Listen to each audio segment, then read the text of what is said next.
या संघटनेच्या वतीनं असला तरी सुद्धा हा कार्यक्रम आपल्या सर्व समाजाचा कार्यक्रम आहे आणि म्हणून आपण सर्व समाज बांधव या ठिकाणी उपस्थित झालेला आहात। या सोहळ्यासाठी वाटेगाव करून ज्या अण्णाभाऊंच्या नावावर आज महाराष्ट्रामध्ये, देशामध्ये आणि जगामध्ये विविध पातळीवर संशोधन सुरू आहे, अभ्यास सुरू आहे, अशा त्या अण्णाभाऊच्या भूमीतून आलेले अण्णाभाऊंचे नातू सन्माननीय सचिन भाऊ साठे, आता नुकतंच ज्यांनी आपल्या सर्वांच्या समोर मार्गदर्शन केलेलं आहे असे सन्माननीय अशोकरावजी उफाडे साहेब, या कार्यक्रमाचे संयोजक दत्तरावजी साबळे साहेब, या ठिकाणी भारतीय जनता पार्टीचे नेते शिवाजीराव बावळे साहेब, अजितरावजी शिंदे साहेब, सर्व उपस्थित दिलीपरावजी कांबळे साहेब, किशोरजी कांबळे साहेब, जयंती कदम, हेमंतरावजी साळवे साहेब, नाडे साहेब, अशी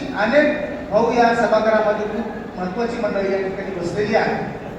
ते केवळ आपल्याला ऐकायला आलेले आहे, या ठिकाणी आमचा सत्कार व्हावा किंवा सन्मान व्हावा अशी कुठली अपेक्षा नाही। आपण एवढ्या दूरवरून आलेला आहात आणि बंधूंनो, हे अण्णाभाऊंच्या संदर्भामध्ये किंवा माझं मनोगत व्यक्त करणारच आहे, परंतु त्यापूर्वी मी एक सगळ्या समाज बांधवांना सूचना करणार आहे की आता जी काही महाराष्ट्राभरामध्ये जी परिस्थिती उद्भवलेली आहे आणि ही परिस्थिती उद्भवल्याच्या नंतर आता सरळ सरळ या ठिकाणी दोन वर्ग, दोन गट महाराष्ट्रामध्ये पडलेले आहेत। एका गटाचं नेतृत्व करत आहे सन्माननीय आनंदराज आंबेडकर साहेब आणि दुसऱ्या गटाचं नेतृत्व करत आहे सन्माननीय सचिन भाऊ साठे। आनंदराज साहेबांची बाजू इतकी भक्कम आहे की ते प्रत्येक ठिकाणी उभा टाकल्याच्या नंतर त्यांचा समाज या ठिकाणी हजारो लाखोच्या संख्येने त्यांच्या पाठीमागे उभा टाकतो। दोस्तो, तुमची माझी सुद्धा जबाबदारी हीच आहे की जिथं जिथं म्हणून अण्णाभाऊचं रक्त या ठिकाणी येणार आहे असं कळल्याच्या नंतर माझी संघटना कोणती आहे, माझा झेंडा कोणता आहे, ते सर्व बाजूला ठेवून तुम्हाला या ठिकाणी पाठीशी अन्यथा तुम्ही जर पाठीशी उभा टाकला नाही तर आपलं नेतृत्व या ठिकाणी घडणार। आपण नेहमी आडाणी बोलतो, शिकलेला बोलतो की मातंग समाजाला नेताच नाही। प्रत्येक जणाचं काय करीतात, मातंग समाजाला नेताच नाही। अरे नेता काय माईच्या पोटातून जन्म घेतो का? समाज त्याला तयार करतात।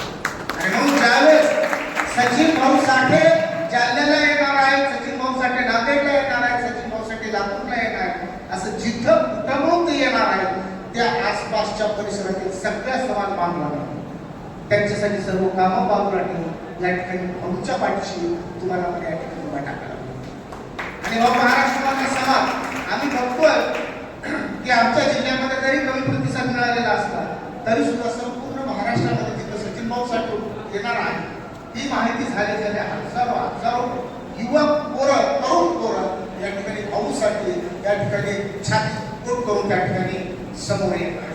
आणि म्हणून परभणीच्या या मंचकावर मी महाराष्ट्रातील सर्व बांधवांना माझी कळकळीची विनंती आहे, ही आरक्षण वर्गीकरणाची जी लढाई सुरू झालेली आहे तिला सोप्यात घेऊ नका। ही लढाई अत्यंत मोठी आहे, ही लढाई अत्यंत कठीण आहे आणि ह्या कठीण प्रसंगी तुम्ही जर जागे झाला नाही तर नंतर 50-100 वर्ष मातंग समाज एवढ्या दूर बाजूला फेकल्या जाईल की नंतर तुम्हाला 100 वर्ष समोर कोणी येणार नाही। यासाठी तुम्हाला समोर येणं गरजेचं आहे। अण्णाभाऊच्या अंशकांनी या ठिकाणी आधीचा बोलणार नाही, परंतु जयंती आहे आणि जयंतीच्या निमित्तानं अण्णाभाऊची जी थोरवी आहे, जी महत्व आहे, त्यांचा जे विचार आहे, तत्वज्ञान आहे, ते तुमच्यापर्यंत आलं पाहिजे। अण्णाभाऊ हे एवढं मोठं महाकाव्य आहे, तुमचं रामायण असेल, तुमचं महाभारत असेल, यापेक्षा कितीतरी मोठं महाकाव्य हे अण्णाभाऊ। मला वाटत नाही की या सभागृहातल्या एक माणूस सुद्धा असा हात उंच करून सांगू शकतं की मी पूर्ण अण्णाभाऊ वाचलेला आहे। मी नम्रपणे नमूद करतो, मी अण्णाभाऊचा चाहता आहे। अण्णाभाऊंच्या विचारावर आम्ही तरुण वयापासून अगदी विद्यार्थी दशेपासून अशोकराव बडे असतील, मारुती, तसं सर्व मंडळी अण्णाभाऊंच्या विचारावर पण तरीही आम्ही अजूनही पूर्ण अण्णाभाऊ वाचू शकलो नाही. शिल्लकच अण्णाभाऊ राहिले. एवढं मोठं महाकाव्य हे अण्णाभाऊचं आहे. आणि त्या महाकाव्याच्या बद्दल आता जे काही विनवलं जातं, जे काय बोलल्या जातं, तर चिडू नका, रागावू नका. हा लढा दुसरीकडे घेऊन जाऊ नका. त्यांना काय बोलायचं ते बोलू द्या. अण्णाभाऊचं महत्व कुणाच्या बोलण्यामुळे कमी होणार. अरे कोण होता अण्णाभाऊ? कुणी BA शिकलेला आहे, कुणी MA झालेला आहे, कुणी PhD झालेला आहे. आणि अण्णाभाऊ 1.5 दिवस शाळा शिकलेले म्हणतात. 1.5 दिवसात काय होतं लेकराला? कारण आम्हाला मी लेकर आहे, आम्ही शाळेत 1.5 दिवसात काय येत असतं? मुळात अण्णाभाऊला शिकवूच दिले नाही. आणि असा अण्णाभाऊ मोठा काय आहे? का मोठा आहे? कोणतं मोठेपण अण्णाभाऊचं? तर मोठेपण दोस्तो तुम्हाला सांगतो, अण्णाभाऊचं मोठेपण त्यांच्या साहित्यातून, त्यांच्या पोवाड्यातून, त्यांच्या वगनाट्यातून, त्यांच्या कथासंग्रहातून, त्यांच्या कादंबऱ्यातून, त्यांच्या प्रवास वर्णनातून तर तुम्हाला वाचायला मिळणारच आहे. परंतु त्याच्या पलीकडचे जे अण्णाभाऊ आहे की जे जगाला माहित नाही हे सांगितलं पाहिजे. अण्णाभाऊ अगदी इथे पळतायत मुलं, हे छोटे छोटे 10-11 वर्षाची मुलं जे खेळतायत, असं अण्णाभाऊचं वय आहे. एका दिवशी अण्णाभाऊ जंगलामध्ये गेलेले आहेत गुरं चालण्यासाठी. खेळतात त्या ठिकाणी सुरपाट्या, आणि त्यावेळेस असे काहीतरी असे धावत धावत लोक येतात, असे पळत येतात. आणि ते पळत आलेले लोक पाहून अण्णाभाऊच्या लक्षात आलेलं आहे की हे पळणारे लोक कोण आहेत. आणि जंगलामध्ये पळत काय दूर गेल्यानंतर इकडे एक वाट फुटते, तिकडे एक वाट फुटते. ती माणसं चुकीच्या वाटेला पळू लागले. अण्णाभाऊ त्यांना थांबवतात, तिकडे नाही, माझ्या फक्त पळा. आणि हा लहान मूल, हे लहान लेकरू जंगलामध्ये 5 किलोमीटर 10 किलोमीटर दूर जातं आणि त्या ठिकाणी मग थांबतं आणि त्या पळणाऱ्या लोकांना सांगतं की तुम्ही आता ह्या रस्त्यात पोलिसांच्या हाती सापडणार नाही. ते पळणारे लोक कोण होते? ते पळणारे लोक होते क्रांतिसिंह नाना पाटील त्यांच्या सोबतचे साथीदार. कोण होते ते पळणारे लोक? ज्यांनी या महाराष्ट्रामध्ये, या देशामध्ये इंग्रजी सत्तेच्या विरोधामध्ये जे सरकार तयार केलेलं होतं की आम्हाला तुमचं सरकार मान्य नाही, आम्हाला कुठलंच सरकार मान्य नाही, आम्हाला आमचं सरकार पाहिजे, आमच्या मराठी माणसाचं सरकार पाहिजे, आमच्या कलाकारांचं सरकार पाहिजे, शोषितांचं सरकार पाहिजे, शेतकऱ्यांचं सरकार पाहिजे, शेतमजुराचं सरकार पाहिजे, असा इंग्रज सरकारला आव्हान देऊन चॅलेंज करून ज्याने या महाराष्ट्रामध्ये प्रति सरकारची स्थापना केलेली होते ते क्रांतिसिंह नाना पाटील. क्रांतिसिंह नाना पाटलांचा जीव वाचवणारा तुमचा अण्णाभाऊ. अण्णाभाऊची थोडी याच्यामध्ये आहे की क्रांतिसिंह नाना पाटलानं त्यावेळेस संपूर्ण महाराष्ट्रातील सावकारशाहीच्या विरोधामध्ये लढा केलेला. जिथं काही या ठिकाणच्या शेतकऱ्यांच्या जमिनी बळकावलेल्या असतील त्या बळकावलेल्या जमिनी त्या ठिकाणी सोडून घेऊन त्या शेतकऱ्याची कर्जातून मुक्त करून त्या ठिकाणी तो लढा त्या ठिकाणी सुरू झालेला. म्हणजे ज्यांच्या विरोधात ठिकाणचे सावकार, जमीनदार आणि ब्रिटिश म्हणजे 3 शत्रू सोबत संघर्ष करणाऱ्या क्रांतिसिंह नाना पाटलाचा प्राण वाचवणारा हा मांगाच्या वाटेगावच्या मानवाड्यातला अण्णाभाऊ होता. ही थोरवी हे मोठेपण अण्णाभाऊचं सांगितलं. तुम्ही काय म्हणताय? तुम्ही काय शिक्षणावर बोलताय? अरे या शिक्षणाचे दार या देशामध्ये उघडणारे तुम्ही आहोत. या शिक्षणाचे दार, या शिक्षण शाळेची वाट, शाळेची पाऊल वाट दाखवणारे आम्ही लोक आहोत. शाळेत कसं जायचं असतं, काय शिकायचं असते, परंतु आम्हाला शिकू दिलं नाही. आम्हाला शिकू दिलं नाही. आणि शिकायचं नव्हतं. अण्णाभाऊला शिकायचं होतं, परंतु मास्तरांना मारल्यामुळं या ठिकाणी अण्णाभाऊला शाळा सोडावं लागली. आता देखील म्हटलं जातं काही चांभाराचे असले पाहिजे, काही कोलाराचे असले पाहिजे, काही मांगारवाड्याचे असले पाहिजे, काही चांभाराचे असले पाहिजे, काही रामदासचे असले पाहिजे, रविदासचे असले पाहिजे, कोलारचे असले पाहिजे. अशा जेवढ्या काही 59 जातीच्या मुलांना त्या ठिकाणी प्रवेश दिला जायचा. ते म्हणजे कसं नको म्हणले, ज्याला गुण बोलतोय नुसतं तिथं प्रवेश असला पाहिजे. अरे गुणवत्ता ओपन मध्ये असते, रिझर्वेशन मध्ये गुणवत्ता नसते. आणि ज्याला ज्याला गुणवत्तेचा एवढा घमंड आहे, ज्याला ज्याला स्वतःच्या विद्वत्तेचा एवढा घमंड आहे, त्यांच्यासाठी 50% ओपनचा कोटा राखीव आहे ना. झालं तिकडे ओपन मध्ये. ज्यांना ज्यांना वाटतंय ना की आम्ही खूप विद्वान आहोत, आम्ही खूप शिकलेलो आहोत, मग या आरक्षणामध्ये येऊ नका ना. ओपनचा कोटा त्या ठिकाणी 50% शिल्लक आहे आणि या 13% मध्ये आम्ही भांडायला होता. आता ह्या लेकराने जे काय 80% मार्क 10वीला घेतलेलं त्याचा सत्कार केलेला आहे. तुम्हाला माहित नसेल माय भावा मिळणं, ते 80% पर्यंत जाण्यासाठी त्या लेकराला काय मेहनत करावं लागतं एवढा शिक्षण आता झालेलं आहे. म्हणजे पहिली तिसरीचा लेकरू या ठिकाणी खडखड इंग्रजी बोलून लागलेला आहे आणि आमच्या 10वीचं लेकर त्याचं स्वतःचं नाव सुद्धा इंग्रजीमधून घेता येत नाही, एवढं सुमार त्याचं शिक्षण सुरू झालं. काय कारण आहे? आम्हाला येत नाही म्हणून का? आम्हाला इंग्रजी कळत नाही, आम्ही शिकत नाही. आम्ही शिकतो, पण आम्ही कोणत्या शाळेमध्ये शिकतो? तिथील शाळेत पहिलीपासून 8वी पर्यंत फक्त एकच मास्तर आहे. एका वर्गावर जातो, मोबाईलवर बोलतो, त्याच्यानंतर पुढच्या वर्गात जातो, मोबाईलवर बोलायलेला, व्हॉट्सअपवर बोलायलेला, फेसबुकवर लिहायलेला आहे. अशा शाळांमध्ये आमचे माय बाप आम्हाला शाळेत घालतात, जेणेकरून त्या लेकराला 10वी पर्यंत साधा अक्षर बोलू लागले. अशा शाळेमध्ये आमचे लेकर शिकू लागलेले आहे. आणि तुमच्या लेकर पहिलीला 3 लाख रुपये फीस शिकायला, पहिलीला 3 लाख रुपये फीस भरून ज्यांचे मायबाप शिकवतात त्यांना किती या ठिकाणी मार्क्स पडणार आहे. आणि आमचे जे काही हमालाचे लेकरू असेल, या ठिकाणी मजुराचे लेकरू असेल, या ठिकाणी मिस्त्रीचं लेकरू असेल, भिकारी काम करणारचं लेकरू असेल, किंवा वीटभट्टीवर मजुरीसाठी जाणाऱ्या त्या वीटभट्टी मजुराचं लेकरू असेल, किंवा कारखान्याची उचल घेऊन माय बापाच्या दवाखान्यात पूर्ण त्या ठिकाणी पैसे होऊन रिकाम्या हाताने कारखान्यावर जाणारा आणि गावावर लहान लेकर शिकायला सोडून दिलेल्या त्या ज्या लेकराचं शिक्षण, ज्याचं जिल्हा परिषद शाळेत किंवा नगरपालिकेच्या शाळेमध्ये त्याचं शिक्षण होणार आहे, त्या लेकरासोबत जर तुम्ही या ठिकाणी म्हणणार असाल की तुम्हाला गुन्हा अडवलेला आहे, तर दोस्तो हो, या जो प्रश्न आहे, हा सवाल आहे, हे फुले शाहू आंबेडकरी तत्वज्ञानामध्ये बसत नाही. फुले शाहू आंबेडकरी तत्वज्ञान काय म्हणतंय की ज्याचा मोठा बाप आहे, जो श्रीमंत आहे, ज्याचा बाप कलेक्टर आहे, ज्याच्याकडे गॅस एजन्सी आहे, ज्याच्याकडे पेट्रोल पंप आहे, ज्याच्याकडे महानगरपालिकेचा महापौर आहे, ज्याच्याकडे नगरपालिकेचं अध्यक्षपद आहे, ज्याचा बाप सीओ आहे, ज्याचा बाप कमिशनर आहे, त्या पोराला जर हे 13% मध्ये तुम्ही बसू लागला, त्या हमालाचा हातगाड्यावर काम करणाऱ्याचा किंवा त्या ठिकाणी माती काम करणाऱ्या मजुराच्या लेकराची आणि तुमची बरोबरी होऊ शकत नाही. आणि म्हणून हा जो काय 13% मधून वर्गीकरणाची जी मात्र समाज मागणी करतोय ती यासाठी मागणी मागाच्या पुढे शिकत नाही असं म्हणणं चुकीचं आहे.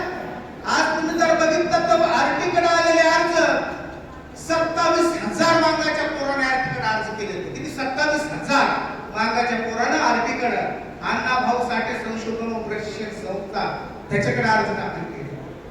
तिथं काय शिकवणार आहे? म्हणजे कलेक्टरचं काय शिक्षण असतं, त्या ठिकाणी एक डॉक्टर होण्याचं काय शिक्षण असतं, त्या ठिकाणी इंजिनियर होण्यासाठी काय शिकावं लागतं हे शिकवणार आहे. हे कधीपासून शिकतात? बाकीचे 75 पासून शिकतात भाऊ. जेव्हापासून भारतीची स्थापना झाली तेव्हापासून हे मेडिकलचं ट्रेनिंग घेत आहेत, हे इंजिनिअरिंगचं ट्रेनिंग घेत आहेत, हे सेंटॅक्सचं ट्रेनिंग घेत आहेत, या ठिकाणी विविध जेवढे काही MBAचं आहे, पॉलिटेक्निक आहे, जेवढे प्रोफेशनल कोर्सेस आहेत, त्या सगळ्या प्रोफेशनल कोर्सेसचं ट्रेनिंग तुम्ही 75 पासून देताय. आणि म्हणून तुमचे कलेक्टर जास्त आहे. आम्हाला डावललं गेलं, आमच्या लेकरांना अर्ज जरी केला तरी सुद्धा त्याचा त्रुटी टाकलेला आहे. आमच्या लेकरांनी अर्ज जरी केला की मला ट्रेनिंग पाहिजे भारती मार्फत, आमच्या लेकराचा अर्ज त्रुटी टाकलेला आहे. म्हणजे 10 लेकर सुद्धा आमचे तुमच्या सोबत संपादक नव्हते. तुम्ही काय म्हणताय आम्हाला? तुम्हाला शिकायला कोण अडवले? होय, तुम्ही अडवलेला आहे आम्हाला शिकायला. तुम्ही आमच्या शिक्षणामध्ये आम्हाला अडवलेला आहे. अरे 75 पासून मागण्याचे जर दरवर्षी 25 पोरं तुम्ही बार्टीमध्ये घेतले असते तर आज आमचे 10-5 IAS आमचे ते असते. आम्हाला नाही तुम्ही तिथं प्रवेश घेऊन दिला. वेगवेगळ्या कारणावरून आम्हाला तिथं तुम्ही येऊ दिलेलं नाही आणि म्हणून मागाणी बंद करून 2023 साली महाराष्ट्राच्या मुख्यमंत्र्यांच्या समोर 75 पासून ते 2023 पर्यंतचा मुख्यमंत्र्यांसमोर आम्हाला डेटा ठेवावा लागला की ही आहे पार्टी की ज्या पार्टीमध्ये मागाचे दरवर्षी 10 पोरं सुद्धा या ठिकाणी लागत नाही, ज्या पार्टीमध्ये या ठिकाणच्या होलाराचे 2 पोरं सुद्धा लागत नाहीत, ज्या पार्टीमध्ये मागारोड्याच्या 2 पोरांना सुद्धा संधी मिळत नाही. ही पार्टी पूर्णतः जर एकाच जातीसाठी चालवली जात असेल तर आम्हाला सुद्धा यातून न्याय मिळणार नाही.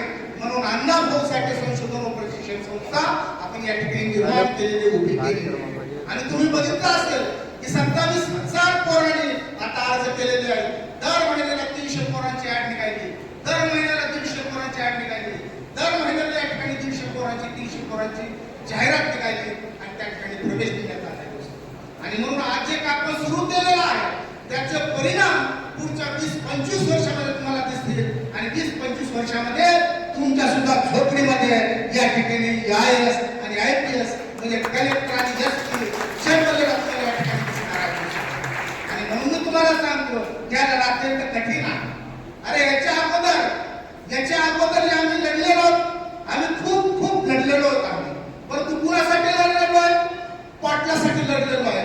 म्हणजे त्याच्या दारात जाऊन त्याला आशीर्वाद द्यायचा, जय लक्ष्मी पात्राचे 50 होते, होते काय कोणत्याला वाड्या होते आणि पाटलाचा पोरगा कलेक्टर होते, पाटलाचा पोरगा SP होते आणि माझ्या पोरानं खाली गावगावणारे माणूस फिरू दे म्हणून असा आशीर्वाद आम्ही इतरांना दिलेला आहे.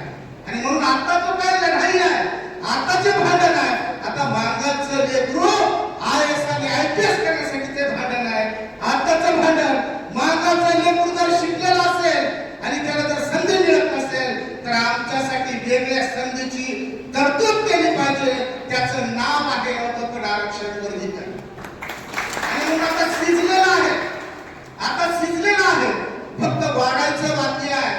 आणि एकदा जर समजा हे शिजलेलं जर ताटामध्ये येऊ लागलं गाडे साहेब, तुम्ही न्यायालयाच्या प्रक्रियेमध्ये माणसं आहात.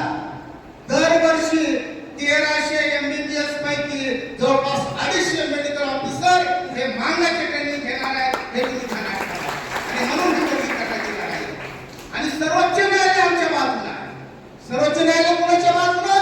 आमच्या बाजूला आहे. सर्वोच्च न्यायालयाने सांगितलं की ह्या लोकांना 76 वर्षामध्ये त्यांना काहीच संधी मिळालेली नाही. मागील 76 वर्षामध्ये काहीच संधी मिळाली नाही. आम्ही सर्वोच्च न्यायालयाकडे जाऊन हे पूर्ण दाखवलं आणि सांगितलं की हे 76 वर्षामध्ये आमच्या वाट्याला काही झालं. मग आता हे जर समजा चुकीचं होतं, त्यांनी जायला पाहिजे सर्वोच्च न्यायालयात. सर्वोच्च न्यायालयामध्ये गेले कोण? आता जे आम्हाला बोलतात ना, आम्हाला सांगतात की म्हणजे हे सर्वोच्च न्यायालयाला काय म्हणजे तर अधिकार नाही, आरक्षण वर्गीकरणाचा अधिकार नाही सर्वोच्च न्यायालयाला म्हणून सांगताय. मोठमोठे नेते सांगतात, मोठमोठे विद्वान सांगतात सर्वोच्च न्यायालयाला याचा अधिकार नाही म्हणजे वर्गीकरणाचा अधिकार कुणाला आहे म्हणले? संसदेला. संसदेला अधिकार. सर्वोच्च न्यायालयाचा अधिकार नसता तुम्ही सर्वोच्च न्यायालयाला जाऊन सांगायला पाहिजे ना. तर महामार्गामध्ये जाऊन मागासून भांडण करत बसता तुम्ही की सर्वोच्च न्यायालयाला अधिकार नाही, सर्वोच्च न्यायालयाला अधिकार नाही. अरे तुम्ही सर्वोच्च न्यायालयामध्ये तुम्ही जायला पाहिजे आणि तिथं जे काय बसलेले चंद्रचूड होते त्यांना सांगायला पाहिजे काय तुम्हाला कोण अधिकार दिलाय म्हणून. तिथं बसलेले जे काय भूषण गवळी होते त्यांना म्हणायला पाहिजे की तुम्हाला अधिकार नाही. तिथं जे काय सर्वोच्च न्यायालयाचे न्यायमूर्ती विक्रमनाथ बसलेले होते, विक्रमनाथला म्हणायला पाहिजे की तुम्हाला अधिकार नाही म्हणून. त्या ठिकाणी बसलेले काय सतीशचंद्र शर्मा होते त्यांना म्हणायला पाहिजे की तुम्हाला अधिकार नाही. त्यांनी कुणाला म्हणायला पाहिजे? बेलयन त्रिवेदी. म्हणजे सर्वोच्च न्यायालयामध्ये 7 जज तिथं बसले की कसं करायचं सांगा. की देशामध्ये भांडण सुरू झालंय, काही 1250 जातीपैकी 30-40 जातीला संधी मिळते आणि जवळपास 1200 जातीला संधी मिळत नाही म्हणून सर्वोच्च न्यायालयामध्ये भांडण सुरू होतं. मग महाराष्ट्रातले जेवढे विद्वान आता मागवड्यात म्हणजे आम्हाला शिव्या देऊ लागलेले आहेत की म्हणजे ते सर्वोच्च न्यायालयाला अधिकार नाही तर संसदेला अधिकार आहे. तर तिथं जाऊन भांडायचं का आमच्याकडे आम्हाला शिव्या द्यायच्या? कोण गेलं सर्वोच्च न्यायालयामध्ये? सर्वोच्च न्यायालयामध्ये बाजू मांडत होते सर्वोच्च न्यायालयामध्ये बाजू मांडत होते गुरमिंदर सिंग, हे नाव सांगितलं पाहिजे. सर्वोच्च न्यायालयामध्ये बाजू कोण मांडत होते? गुरमिंदर सिंग. सर्वोच्च न्यायालयामध्ये बाजू मांडत होते शदम फरा, करण Sharma, Kapil Sibal, Venugopal, Manoj Karu, Arun Bhardwaj, Venkataswamy, Tushar Mehta, K M Nagaraj, Salman Khurshid, advocate Rakesh, advocate Gopal Shankar Narayan, Nidesh Gupta वगैरे वगैरे अशी जवळपास 100 ते 150 वकिलांचे नाव आहेत. परंतु या ठिकाणी दिदी या ठिकाणी येणार आहेत असं या ठिकाणी निरोप आलेला आहे. आणि म्हणून ते येण्याच्या पूर्वी 10-12 वकिलांचं नाव सांगितलेलं आहे. याच्यामध्ये कुणीही कामले नाही, याच्यामध्ये कुणीही गायकवाड नाही, याच्यामध्ये फळे नाही, याच्यामध्ये ज्यांना ज्यांना आता विरोध करायचा होता त्यांना 6 फेब्रुवारी 7 फेब्रुवारी 8 फेब्रुवारी 2024 ला दिल्लीत जाऊन बसायला पाहिजे होतं. आणि दिल्लीत जाऊन बसून तिथं सर्वोच्च न्यायालयाला म्हणायचं होतं की अधिकार तुम्हाला नाही, हे संसदेला आहे. हे तिथं गेले नाही, कुणीच गेले नाही. जबाबदारीने सांगतो, पुरावे घेऊन येतो. यामध्ये येतंय तुमचं नाव असेल ना, आता जे मागायला शिव्या द्यायला येतं ती मागे येडे त्याला बीजेपीने अरेस्ट केलं नाही, त्याला चुक्या बनवायला. हा अधिकार संसदेचा आहे, सर्वोच्च न्यायालयाचा नाही. मग मला येऊन सांगतो का जिथं जायचं सुप्रीम कोर्टामध्ये तिथं बाजू मागायची, एक सुद्धा ह्याचा माणूस त्या ठिकाणी सर्वोच्च न्यायालयामध्ये गेला नाही. आणि इथं मागायचं भांडण करू लागलेले. कारण त्यांना माहित होतं की सर्वोच्च न्यायालयामध्ये गेलं तरी आम्हाला न्याय मिळणार नाही, हे त्यांना माहित आहे. सर्वोच्च न्यायालयाने निर्णय दिल्याच्या नंतर विरोधात केले होते, त्याच्यावर त्या ठिकाणी हरकत घेणाऱ्या पिटिशन दाखल केल्या होत्या, तो निर्णय रद्द करा म्हणून. त्यांना तिथं सुद्धा सर्वोच्च न्यायालयाने सांगितले की अजिबात जमत नाही, माघारी घेताना दंड लावू म्हणून. त्यांनी याचिका दाखल केल्या की तुम्ही जो निर्णय दिलेला state of Punjab versus Ravinder Singh मध्ये तो निर्णय चुकीचा आहे आणि त्याची फेरउलट तपासणी झाली पाहिजे म्हणून त्यांनी याचिका दाखल केल्या होत्या. सर्वोच्च न्यायालयाने सांगितलं अजिबात चालणार नाही, ती परत घेता का दंड लावू अशी त्यांना तंबी दिलेली आहे. बरं त्यावेळेस 6 जजेस आपल्यासोबत होते आणि एक बाई त्याचं नाव बेला यांनी विरोधात केली होती. परंतु जसे यांनी याचिका दाखल केल्या त्या सगळ्या जे बेला यांनी सुद्धा सांगितलं जे झालं ते सर्वोच्च न्यायालयाचा निर्णय आहे, त्याच्याबद्दल आता परत चर्चा शक्य नाही. म्हणजे अशी जी काही परिस्थिती निर्माण झालेली आहे त्यांचं दिल्लीत कुणी ऐकत नाही म्हणून गल्लीत येऊन हे मागणं स्वरूपात करू लागले. आणि म्हणून मागण्याच्या रजिस्ट्रारना माझी विनंती आहे, त्या रजिस्ट्रारचं भाऊ शिक्षण एवढं कमी झालेलं आहे, त्याला हे अवघड माहित नाही, कुठल्या कोर्टाचे निर्णय माहित नाही, तिकडून कोणीतरी अण्णा भाऊला बोलतंय की लगेच आमच्या रजिस्ट्रार असू दे, ती ब्रिटिश काय करते हळूहळू रील काढायचे दिवस त्याचे. अजिबात त्या भानगडीत पडू नका. तुमच्या रजिस्ट्रारच्या चुकामुळं चांगल्या लोकांची डोके फुटतील. तुम्ही अगोदर अभ्यास करा. जे जे रजिस्ट्रार आहेत त्यांनी सगळ्यांना state of Punjab versus Ravinder Singh या केसचा अभ्यास करा आणि ह्याचा जर होत नसेल तर काही दिवस शांत राहा. परंतु या अवघड गळीच्या आणि सेन्सिटिव्ह विषयामध्ये तुम्ही तुमचं डोकं चालू नका. त्यांना काय शिकायला द्यायच्या तर देऊ द्या, कारण बाजू आपली पक्की झालेली आहे, न्याय आपल्या बाजूला आहे आणि म्हणून आपल्याला भांडण करण्याची इच्छा नाही. आपण सर्व त्या ठिकाणी न्यायालयाच्या निर्णयाचं स्वागत करून आपण या देशाच्या सर्वोच्च न्याय संस्था असणारी सर्वोच्च न्यायालय जिंदाबाद करू आपण. म्हणून सर्वोच्च न्यायालय जिंदाबाद म्हणून जिंदाबाद जिंदाबाद म्हणजे बरोबर आहे. सर्वोच्च न्यायालय जिंदाबाद, सर्वोच्च न्यायालय जिंदाबाद, न्यायमूर्ती भूषण गवई जिंदाबाद, न्यायमूर्ती डी.वाय. चंद्रचूड जिंदाबाद, न्यायमूर्ती धनंजय चंद्रचूड जिंदाबाद, न्यायमूर्ती पंकज गुप्ता जिंदाबाद, न्यायमूर्ती पंकज गुप्ता जिंदाबाद, न्यायमूर्ती सतीश शर्मा जिंदाबाद, न्यायमूर्ती सरोज यादव जिंदाबाद. भारतीय संविधानाचा विजय असो, भारतीय संविधानाचा विजय असो. या ठिकाणी राज्याच्या राज्यमंत्री आणि या जिल्ह्याच्या कर्तव्यदक्ष पालकमंत्री सन्माननीय मेघना दीदी बोर्डीकर यांचं आगमन झालेलं आहे. या ठिकाणी एनडी सरांचे आदेश आहेत की आता कुठलाही वेळ तिच्याकडे शिल्लक नाही, फक्त तुमच्या प्रेमाखातर आलेले आहे, तुम्ही हजेरी लावून त्या ठिकाणी गेलं पाहिजे आणि म्हणून ते आलेले आहेत. तर मी या कार्यक्रमाचे संयोजक आणि अण्णाभाऊसाहेब क्रांती फोर्सचे जिल्हाध्यक्ष दत्तराव सावळे साहेब यांना विनंती करतो